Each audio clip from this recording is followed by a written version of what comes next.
नमस्कार दोस्तों, मैं हूं निकंज पारिक और आप देख रहे हैं आपका चैनल इंटीरियर दोस्त। आज की वीडियो में हम बात करेंगे 20 जो मैंने इकट्ठी करी है मॉड्यूलर किचन बनाते समय क्या क्या गलती होती है उसके बारे में। तो आप पूरा वीडियो देखिएगा। वीडियो लंबा होने वाला वो तो आपको थंबनेल देख करके और जो कितने मिनट का वीडियो उससे पता चल ही गया होगा। तो पूरा वीडियो देखेंगे तो आपके लिए बहुत यूजफुल रहने वाला है।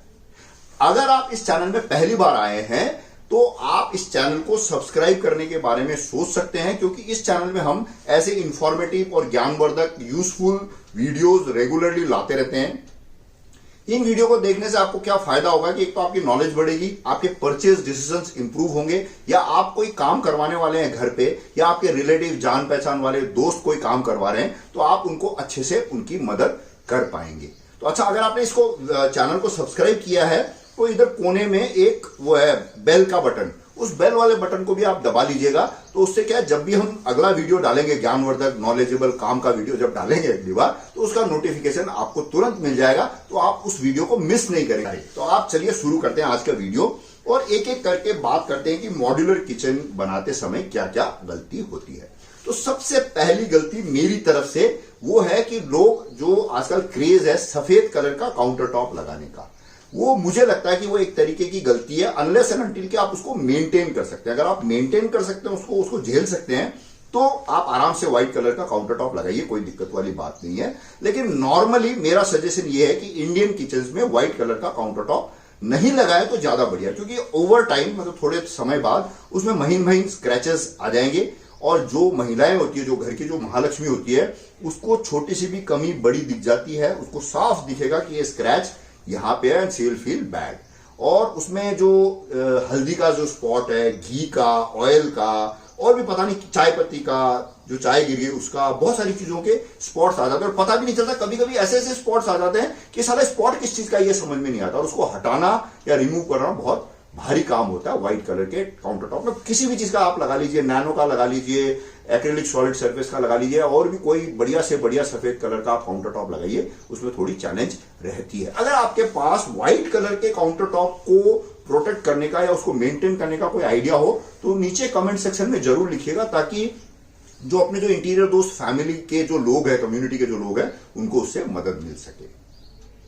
दूसरी जो गलती मैंने देखी है, हालांकि थोड़ी रेयर है, मूर्खतापूर्ण गलती बोल सकते हैं उसको, वो ये है कि जो किचन, जो मॉड्यूलर किचन का जो नीचे का यूनिट बनाया है उसके ऊपर जब काउंटर टॉप लगाते हैं तो गलती से भी कभी भी मतलब काउंटर टॉप का जो पत्थर है वो और नीचे का जो यूनिट है उसके बीच में है ना गैप मत दीजिएगा। तो ऊपर वाला हिस्सा वो बिल्कुल फर्मली उसके ऊपर टिका हुआ होना चाहिए, चारों तरफ से हर जगह से सपोर्ट होना चाहिए। भले ही आप उसके ऊपर सीमेंट बोर्ड लगा करके सपोर्ट दे रहे हैं या कोई सेकेंडरी ग्रेनाइट स्टोन लगा करके सपोर्ट दे रहे हैं, जैसे भी दे रहे हैं, ऊपर का जो पत्थर है वो किसी चीज पे प्रॉपरली अच्छे से चिपका हुआ और टिका हुआ होना चाहिए। नहीं तो क्या होता है, कभी कभी कोई चीज गिरती है या नहीं भी गिरती है, एक्सपेंशन कॉन्ट्रैक्शन से भी या किसी भी कारण से वो पत्थर चटक जाता है कहीं से, फिर वो ग्रेजुअली पूरा ऐसे टूट के इस कोने से उस कोने तक का क्रैक आ जाता है, फिर वो उसको रिप्लेस कराना अपने आप में बहुत दुख भरी दास्तान हो जाती है। तो ये एक दूसरी गलती है जो काफी बार देखने को मिली है ऐसे किचन्स में जहां पे मुझे लोग बुलाते हैं कि सर ये दिक्कत आ गई है, क्या करना चाहिए। तो ये भी एक विशेष पॉइंट है जो आप ध्यान रखिएगा कि आपके यहां पे गलती नहीं हो जाए। एक तीसरी गलती जो मैंने देखी है वो है कि जो सिंक है, बर्तन धोने के लिए जो सिंक होता है उसके बगल में कुछ स्टोरेज बना देते हैं, कोई भी एक छोटा सा डब्बा बना देते हैं या और कोई भी शटर वाला यूनिट बना देते हैं। कुछ लोग मतलब बहुत ही रिस्की तो जो है कि जो ये इलेक्ट्रिकल अप्लायंसेस है उसको रखने की चीजें बना देते हैं, ये बिल्कुल गलत है। सिंक के आसपास कुछ भी आप स्टोरेज मत दीजिएगा, अगर अनलेस एंड अनटिल की कोई मजबूरी हो, मजबूरी की बात अलग है, नहीं तो आप कोशिश कीजिए कि सिंक के लेफ्ट में और राइट में एकदम बिल्कुल कुछ भी ऐसी चीज नहीं रहे जो कि मतलब थोड़ा ऐसे न्यूसेंस जैसा हो जाता है। नहीं तो क्या होता है कि हम बर्तन साफ करते हैं ना तो उसका पानी स्पिल होकर के उसके वॉल पे गिरता है, फिर वो बोर्ड जल्दी खराब हो जाता है। दूसरी चैलेंज आती है, जो वाटर स्पिलेज होता है वो जाके बह के उस कैबिनेट के अंदर चला जाता है, वहां पे वो पानी पड़ा रह जाता है, कभी अपने को ध्यान नहीं रहता पानी रह गया वहां पे, फिर उसमें से वो गंदी सी स्मेल आने लग जाती है। काफी सारे चैलेंजेस रहते हैं। तो जो सिंक के बराबर में कोई भी स्टोरेज यूनिट या कुछ भी आप मत बनाइए, उसको खाली रहने दीजिए या कुछ भी और दूसरे काम में ले लीजिए, बट वो सेम प्लेटफॉर्म पे आप मत बनाइएगा। सिंक अलग से रहना चाहिए, सिंक के लेफ्ट राइट में कुछ भी नहीं रहे तो ज्यादा बढ़िया रहेगा। एक बहुत इंपॉर्टेंट पॉइंट जो मैं आपसे शेयर करना चाहता हूं कि जब आप किचन बना रहे हैं तो एक चीज है जिसमें बिल्कुल भी कोई कंजूसी मत करिएगा, वो है हार्डवेयर का जो चैनल्स है ना जिसपे आपके ड्रॉर्स चलेंगे या जो हिंजेस हैं, कब्जे वगैरह हैं, उसमें आप कोई कंजूसी मत करिए। मेरा स्ट्रॉन्ग सजेशन है कि वो बढ़िया से बढ़िया, अच्छे से अच्छे ब्रांड का, मतलब एक होता है ना रिनाउंड ब्रांड, जिसका नाम हो, ऐसे ब्रांड का प्रोडक्ट लगाइएगा। किसी भी दुकानदार के इस झांसे में मत आइएगा कि भाभी जी मैं कह रहा हूं, मेरे कहने से आप ये ले लीजिए, मैं बैठा हूं ना आपके पास। वो बैठा रह जाएगा और आप खड़े रह जाएंगे, सारी तकलीफ आपको झेलनी पड़ेगी। तो मेरा स्ट्रॉन्ग सजेशन है कि अच्छे ब्रांड का बढ़िया प्रोडक्ट ही लगाइएगा चैनल में, है ना। चैनल में बहुत अच्छी, मतलब उसमें कोई कंजूसी मत करिए, बढ़िया से बढ़िया अच्छा चैनल लगाइए ताकि बिल्कुल स्मूथ खुले, स्मूथ बंद हो, और कभी कोई दिक्कत आ भी जाए तो कंपनी की गारंटी वारंटी होनी चाहिए लंबे टाइम की। तो ये मेरा एक स्ट्रॉन्ग सजेशन है। तो चैनल्स में कभी भी कोई भी कंजूसी मत करिएगा। इसी के साथ कनेक्टेड दूसरा प्रोडक्ट है कि जो शटर्स होते हैं, जो ढक्कन होते हैं, उसमें लोग क्या करते हैं, एमडीएफ, पार्टिकल बोर्ड या कोई भी हल्का प्लाई का बोर्ड यूज कर लेते हैं। मेरी स्ट्रॉन्ग सजेशन है, हाथ जोड़ के रिक्वेस्ट है कि कभी भी उसमें पार्टिकल बोर्ड, एमडीएफ, एचडीएफ भी मत लगाइए आप। मेरा सजेशन है कि बढ़िया क्वालिटी की, अच्छे किसी ब्रांड की, मरीन ग्रेड की प्लाई लगाइए, उसके ऊपर आप कुछ लैमिनेट लगाइए, पोस्ट फॉर्मिंग करा लीजिए, एक्रिलिक सीट लगाना हो लगा लीजिए। जो बोर्ड है वो मजबूत होना चाहिए ताकि 8-10 साल तक आपको बिना किसी तकलीफ के अंदर का चैनल भी एकदम बिल्कुल स्मूथली चले, और ये भी कभी आप खोलो और पता चले आपके हाथ में आ गया, ऐसा नहीं हो, या लटक जाए, ऐसा नहीं होना चाहिए। तो ये मेरा स्ट्रॉन्ग सजेशन है। तो बहुत बार मैंने देखा कि एमडीएफ के वो शटर्स लगा देते हैं रेट के चक्कर में, तो ये आप विशेष ध्यान रखिएगा। अगर आप किसी को कॉन्ट्रैक्ट भी दे रहे हैं मॉड्यूलर किचन का, उसमें भी आप लिखवा लीजिएगा कि कौन सी प्लाई क्या लगाने वाला है, और उसको आप क्रॉस चेक भी कीजिएगा ताकि तकलीफ आपको होने वाली है, मतलब जो काम करके जाएगा ना उसको कोई तकलीफ होने वाली नहीं। एक और मैंने जो गलती देखी है वो ये है कि जो स्टोव होता है, कुकिंग स्टोव है, उससे सिंक की काफी दूरी हो जाती है, मतलब काफी दूर, सिंक काफी दूर रखा हुआ है और कुकिंग स्टोव काफी दूर रखा हुआ है। ये भी एक बहुत बड़ी गलती है। तो आप कोशिश कीजिएगा कि जो कुकिंग स्टोव है उसके आसपास ही सिंक हो, क्योंकि क्या होता है कभी हम जो इंडिया का जो कुकिंग स्टाइल है उसमें हमको बार बार हाथ धोना होता है, कुछ चीजें साफ करनी पड़ती है, कभी कुछ अपने को पोहे बनाने तो पोहे अपने को उसमें पानी डालना है, या आप समझ लीजिए चावल बनाए तो चावल का जो मांड है वो निकालना है, तो इसके लिए बार बार वो गरम लेके इधर उधर जाते हैं, उसका जो पानी गिरता है पूरे किचन में, और वो रिस्क भी रहता है, आप गरम गरम चावल लेके जा रहे हैं और इधर से आपका बेटा आया और वो टकरा गया और चावल नीचे, उसके ऊपर गर्म पानी गिर गया तो बड़ी दिक्कत हो जाती है। तो कुकिंग स्टोव और सिंक को पास रखिएगा, बहुत दूर मत रखिएगा। एक और चीज है जिसको आपको कुकिंग स्टोव के बिल्कुल पास में रखना चाहिए, वो है मसालों का जो स्टोरेज है, वो जीरा, राई, हल्दी, नमक, चीनी, चाय पत्ती, ये सारी चीजें बिल्कुल आपके कुकिंग स्टोव के आसपास रहना चाहिए। ऐसा नहीं हो कि कोई भी तेल लेने के लिए फिर आपको उतनी दूर जाना पड़ रहा है, फिर आप ला रहे हो, फिर उसको आप काउंटर टॉप पे रख रहे हो, फिर खाना बना रहे हो, फिर ले जाकर के वापस रख रहे हो। ऐसी चीज जो आपको रोज चाहिएगी, सुबह भी चाहिएगी, दोपहर में भी चाहिएगी, शाम को भी चाहिएगी, वो चीज बिल्कुल आप जो आपका जो स्टोव है ना उसके आसपास ही कहीं पे रखिए, ताकि फटाक से लेफ्ट हैंड में आ जाए, राइट हैंड में आ जाए, कहीं भी आपने फटाक से निकाला, फटाक से यूज किया और वापस डाल दिया, तो है ना बिल्कुल नजदीक रखिएगा। तो दूर कहीं पे आप उसका स्टोरेज क्रिएट मत करिएगा। जब भी आप किचन बनाएंगे ना तो आप ऐसे बस किचन बना रहे हैं ऐसे मत करिएगा, कितने आदमी उस घर में रह रहे हैं या कितने गेस्ट आपके पास आने वाले हैं उस हिसाब से आप किचन प्लान कीजिएगा। जगह तो आपके पास उतनी है जितनी है, उसमें मैं कोई नहीं बोलूंगी इधर की दीवार तोड़ दीजिए, उधर की दीवार तोड़ दीजिए। अगर आप कम लोग रह रहे हैं तो आप टाइडी सा, छोटा सा, कम स्टोरेज वाला ना, ऐसा ट्रेंडी सा, स्टाइलिश सा किचन बना सकते हैं। लेकिन अगर आपके घर में ज्यादा लोग रहते हैं, गेस्ट आते रहते हैं, तो आपको काफी सारा स्टोरेज चाहिएगा, काफी बड़े बड़े बर्तन चाहिए, नंबर ऑफ बर्तन ज्यादा चाहिए, किचन बिजी ज्यादा रहेगा। तो उस सब चीजों को ध्यान में रख करके आप अपने किचन को प्लान कीजिएगा। अगर आदमी ज्यादा है, क्योंकि किचन देखिए आदमियों के, लोगों के लिए बन रहा है, लोगों किचन के हिसाब से लोग नहीं रख सकते।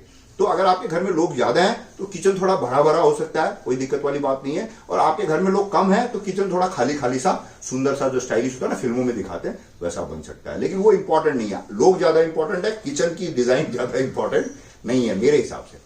तो जितने लोग हैं उस हिसाब से आप किचन प्लान कीजिएगा।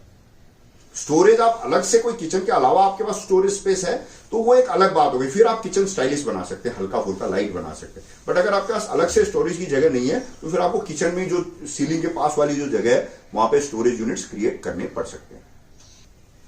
एक और इंपॉर्टेंट पॉइंट ये है कि आजकल क्या, जो पहले वाली बात नहीं, पहले क्या होता था कि मम्मी घर में हमेशा रहती थी, उन्होंने खाना बना के रेडी रखा हुआ, आप गए, हाथ धोया, खाना खाने बैठ गए, उठे, बर्तन प्लेट टेबल पे छोड़ दी या जहां खाना खाया वहीं छोड़ दी, ऐसा अब है नहीं। अब क्या है, जो मेल मेंबर है फैमिली का वो भी काम करता है, फीमेल मेंबर है फैमिली की वो भी काम करती है, बच्चे भी काम करते हैं, सब लोग काम करते हैं, सब लोग बाहर जाते हैं, उनकी एक प्रोफेशनल लाइफ होती है।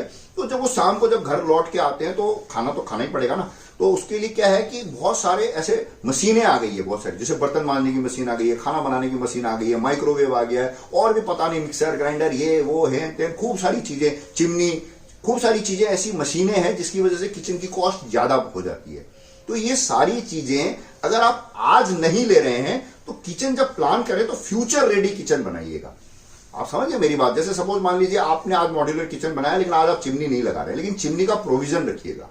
अभी फिलहाल उस जगह को आप किसी दूसरे तरीके से यूज कर लीजिए, लेकिन जिस दिन भी आप चिमनी लगाने के बारे में सोचे तो उस जगह को खोला, हटाया, वहां पे चिमनी लगाई, काम खत्म। उसी तरीके से माइक्रोवेव रखने की सुविधा, डिश वॉशर स्पेशली बहुत इंपॉर्टेंट है, उसको जरूर प्लान कीजिएगा क्योंकि आने वाले टाइम में आपको बाई मिलेगी नहीं, बर्तन साफ करना भारी हो जाएगा। तो आप डिश वॉशर की प्लानिंग अभी से करिएगा, डिश वॉशर की जगह दीजिए। 50-60 हजार रुपए का डिश वॉशर आता है आज की तारीख में। हो सकता है आज आप नहीं लगाना चाहें, लेकिन फ्यूचर में कभी भी आपको लगे लगाना है तो आपका प्रोविजन होना चाहिए। नहीं तो पता चला किचन में बीच में ला करके इतना बड़ा आपने डिश वॉशर रख दिया, पूरे किचन की 12 बज गई। तो वो सारी चीजें, जो भी चीजें, माइक्रोवेव ओवन है और भी जो भी इक्विपमेंट्स आज की तारीख में किचन के आ रहे हैं, सारे वहां पे आपके किचन में आ पाए ऐसी प्लानिंग करके, इलेक्ट्रिकल पॉइंट्स वगैरह सारी उसी तरीके से दे करके प्लान कीजिएगा। फिर ग्रेजुअली धीरे धीरे एक आइटम आप बाद में भी ऐड कर सकते हैं, और अगर ऊपर वाले ने दिया है तो अभी आप भर दीजिए सारा, तो टनाटन बढ़िया किचन बना सकते हैं। एक मेरा पर्सनल फेवरेट है, वो है ओपन सेल्फ, खुला सेल्फ, कोई ढक्कन वक्कन कुछ नहीं, ऐसे बस ऐसे ले गए रख दिया। ऐसे सेल्फ की प्लानिंग जरूर कीजिएगा, वो बहुत हैंडी रहते हैं, बहुत यूजफुल रहते हैं। जैसे कोई ऐसी चीजें जो आपको बहुत फ्रीक्वेंटली, जैसे मैं चाय ज्यादा पीता हूं तो मेरे को तो तुरंत चाय पत्ती चाहिए, अदरक चाहिए, चाय का मसाला चाहिए, तो वो ऐसे खुले में रखा हुआ, ठक से लिया, ठक से वापस फेंक दिया, ठक ठक तो वो ऐसे एक है ना ओपन सेल्फ, उसकी भी प्लानिंग कीजिएगा आपके रिक्वायरमेंट के हिसाब से। और ऐसी मेरी जैसी समस्या नहीं है अगर आपके, तो उस सेल्फ को आप सुंदर बनाने के लिए भी रख सकते हैं। आपके बच्चों ने कोई पेंटिंग बनाई वो रख सकते हैं, आपके फैमिली फोटो रख सकते हैं, या कोई इंस्पिरेशनल कोट्स आप उसमें रख सकते हैं, कुछ भी अच्छी सुंदर सुंदर चीजें वहां पे ऐड कर सकते हैं, जिससे किचन में एक पॉजिटिव सी एनर्जी, नयापन, कोई वो बोरिंग सा होता है ना पुराना किचन वैसे नहीं रहेगा। तो कुछ कुछ उसको चेंज भी करते रह सकते हैं। कभी मनी प्लांट लगा दिया, कभी वो बैम्बू प्लांट्स आते हैं वो लगा दिए, कोई फ्लावर लगा दिया, कभी आर्टिफिशियल फ्लावर लगा दिया, ऐसे कुछ कुछ रख के उसको सुंदर बना सकते हो। ओपन सेल्फ होता है ना, ऐसे 2-3 इधर उधर कहीं पे जहां पे भी आपके पास सुविधा हो, ओपन सेल्फ की प्रोविजन जरूर दीजिएगा। अब एक अगली गलती जो है वो ये है कि किचन का जो काउंटर टॉप है उसकी एक कैलकुलेटेड इंडियन हाइट के हिसाब से, भारतवर्ष में जो लोगों की हाइट होती है उसके हिसाब से 33 इंच की हाइट हम मानते हैं कि 33 इंच की हाइट में काउंटर टॉप आना चाहिए, जो टॉप है वो वाला। लेकिन ये डॉक्टर ने नहीं कहा हुआ है। अगर आपके घर की महालक्ष्मी की हाइट कम है तो आप इसको थोड़ा कम कर सकते हैं। अगर आप महालक्ष्मी की हाइट थोड़ी ज्यादा है बास्केटबॉल प्लेयर की तरह, तो आप थोड़ा उसको ऊपर कर सकते हैं। ऐसा नहीं कि आपके कमर में दर्द हो जाए, आप अपनी रिक्वायरमेंट के हिसाब से उसको थोड़ा बहुत ऊपर नीचे एडजस्ट कर सकते हैं। तो वो आप ऐसी गलती मत करिएगा कि किसी ने कह दिया 33 इंच, आपने 33 इंच बना लिया और आपको कोई दिक्कत आ रही है। आपके हिसाब से उसको आप सेट करिएगा और आपकी रिक्वायरमेंट के हिसाब से वो किचन काउंटर टॉप बनाइएगा। बट स्टैंडर्ड जो है, कैलकुलेटेड जो स्टैंडर्ड है वो 33 इंच का है। अच्छा, एक और गलती जो मैंने देखी है, वो जो ओवरहेड स्टोरेज होता है ना किचन काउंटर टॉप के ऊपर जो स्टोरेज है, उसमें क्या मैंने देखा है, ज्यादातर सब जगह पे एक ओवरहेड स्टोरेज बनाया और बीच में से पार्टीशन दे दिया बस। तो ये बड़ा मेरे को लगा कि ये गलत है। इसमें अलग अलग साइज के 3 या 4, जिस साइज के भी आपने वो ओवरहेड स्टोरेज बनाया है वो बनाना चाहिए, और उसकी बहुत ज्यादा गहराई नहीं होनी चाहिए। मतलब ऐसे नहीं कि बहुत गहरा हो, 4 डब्बे का गहराई दे दी, पीछे एक वाला डब्बा निकालने के लिए आपको खूब सारी कुश्ती लड़नी पड़ रही है। ज्यादा से ज्यादा मैक्सिमम 2 डब्बे, या बहुत ही ज्यादा मानो तो 3 डब्बे आए, और छोटे डब्बे एक जगह पे आ जाए, उससे बड़े वाले डब्बे अलग आ जाए, उससे बड़े वाले डब्बे अलग आ जाए। ऐसे अलग अलग पार्टीशन ऐसे क्रिएट करना चाहिए, ताकि उसमें, नहीं तो क्या होगा, बड़े डब्बे के ऊपर आपने यूं गोल करके छोटा डब्बा डाल दिया, तो फिर इतनी मेहनत करके मॉड्यूलर किचन बनाने का कोई मतलब नहीं है। तो वो जो ओवरहेड जो है स्टोरेज, उसमें भी आप जो पार्टीशन है उसको आप अलग तरीके से प्लान कर सकते हैं। एक और गलती मैंने जो नोटिस करी है वो ये है कि जो modular kitchen, semi modular kitchen, जो भी मान लीजिए उसको, जो स्टैंडिंग किचन बोल देते हैं उसको, तो वो बिल्कुल नीचे जमीन से स्टार्ट हो जाता है। तो उससे क्या दिक्कत होती है कि जो सबसे नीचे वाला जो ड्रॉर है या जो पल्ला है, जब उसको खोलते हैं तो पांव में लगता है वो।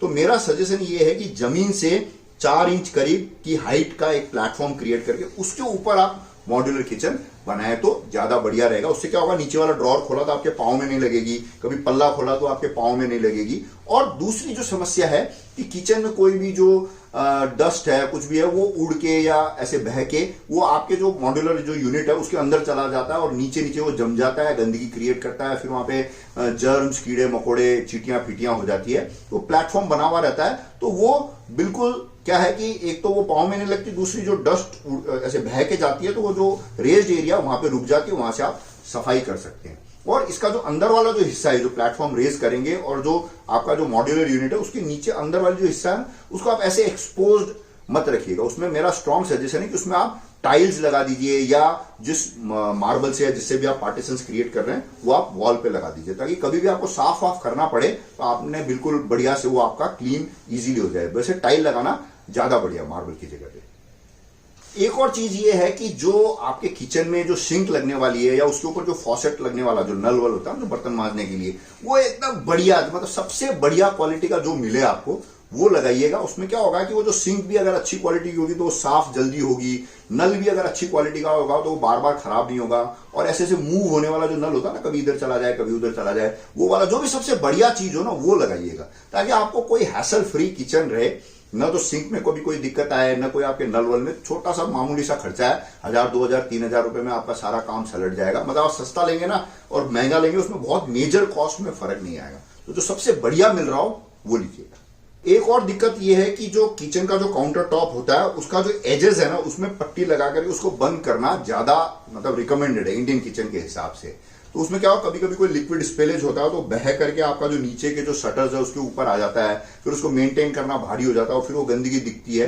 और वो कोई भी स्पिलेज जो है वो काउंटर टॉप पे रुक जाए तो वो क्या, उसको तो आप चलो किसी कपड़े से किसी चीज से पहुंच के काउंटर टॉप को तो आप साफ कर लेंगे, लेकिन वो स्पिलेज होकर के आपके अगर शटर्स वगैरह में गिर गया तो आपको बहुत तकलीफ हो जाती है। तो जो एजेस हो काउंटर टॉप के वो बंद करने में ज्यादा सही है, वो एक रिकमेंडेड है मेरे हिसाब से, ज्यादा बेटर है। काफी लोग बोलेंगे नहीं नहीं वो स्मार्ट नहीं दिखता, अच्छा नहीं दिखता, ओपन रहना चाहिए, बट मेरा स्ट्रॉन्ग सजेशन है कि वो पट्टी लगाना ज्यादा बढ़िया है। दूसरा, इसी के साथ कनेक्टेड, जब आपका काउंटर टॉप लग रहा हो तो उसकी ढाल आप ऐसे दीजिएगा कि जो सिंक और जिस जगह पे आपका कुकिंग स्टेशन है उसमें ढाल ऐसे हो कि कुछ भी गिरे तो वो आप आराम से सिंक की तरफ बह के चला जाए, तो मोस्ट ऑफ द क्लीनिंग वो मतलब इजी हो जाए। आपने अगर वो वाइपर आ गया, वाइपर से भी आपने उसको वाइप किया तो वो जा करके जो स्पिलेज है वो सिंक में चला जाए। वो हॉब अगर आपने इंसर्ट करा हुआ, काउंटर काट करके इंसर्ट किया हुआ हॉब है तो उसको भी आप बहुत जिम्मेदारी से, जो एजेस हैं गैप वगैरह, वो बहुत जिम्मेदारी से सील कीजिएगा, नहीं तो क्या होगा कि वो स्पिलेज जो अंदर चली जाती है,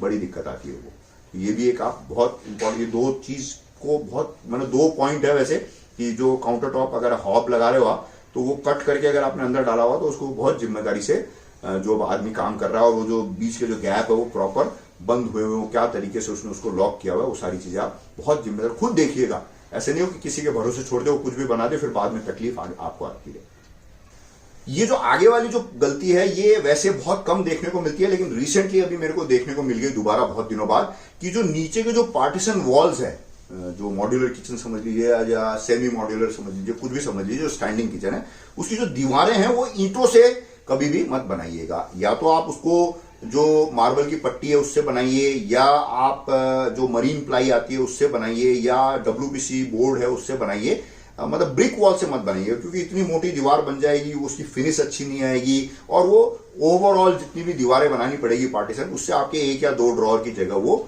खा जाएगा। तो 1-1 इंच की जगह इंपॉर्टेंट होती है। तो मेरा स्ट्रॉन्ग सजेशन है कि कभी भी ब्रिक की दीवार बना करके नीचे के जो पार्टीशन है वो आप मत क्रिएट कीजिएगा।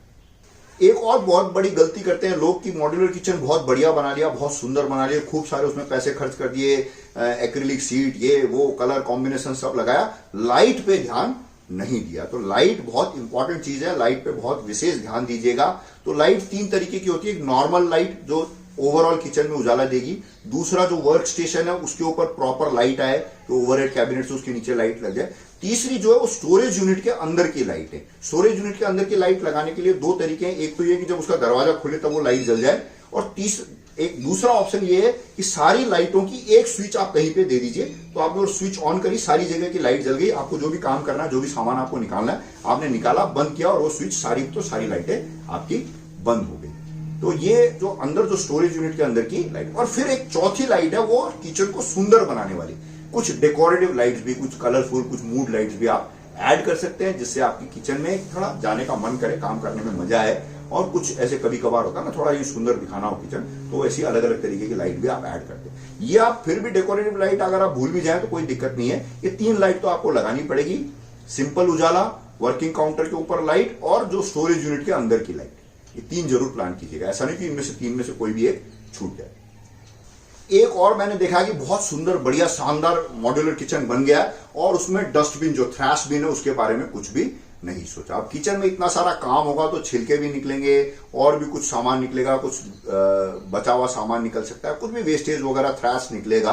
मतलब ब्रेड आई तो ब्रेड की थैली, दूध तो दूध की थैली, ये सारी चीजें, खूब सारा सामान किचन में निकलता रहता है। तो उसको कहीं पे डिस्पोज करने के लिए या उसको कहीं डालने के लिए उसका भी एक आप प्रोविजन कीजिएगा। सिंक के नीचे की जो जगह है उसके लिए परफेक्ट बैठती है। और उसमें गलती क्या करते हैं, थ्रैश बिन में एक मैंने नोट किया है कि उसको क्या करते हैं, किसी पल्ले के पीछे माउंट कर देते हैं। तो मैंने बहुत बार क्या देखा कि या तो जो थ्रैश बिन है उसमें वजन होने की वजह से थ्रैश बिन लटक जाती है, या वो थ्रैश बिन उस दरवाजे को तोड़ देती है। तो मेरे हिसाब से थ्रैश बिन अलग से पड़ी रहे और इजीली एक्सेसिबल हो, निकाल लो आप बाहर और कहीं पे भी आप डिस्पोज कर दो।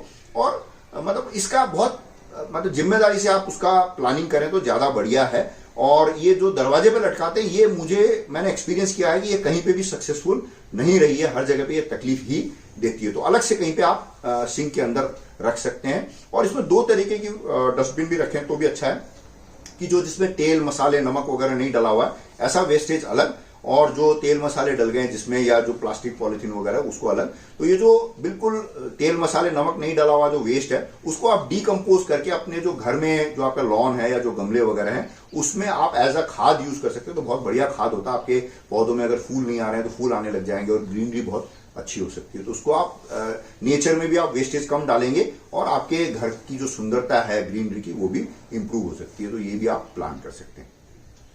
अब आखिरी में जो 20 नंबर पॉइंट जो मेरे पास है, आपके पास और भी पॉइंट हो जो गलती आपके यहाँ पे हुई हो तो नीचे कमेंट में जरूर लिखिएगा, ताकि कम्युनिटी को बेनिफिट हो।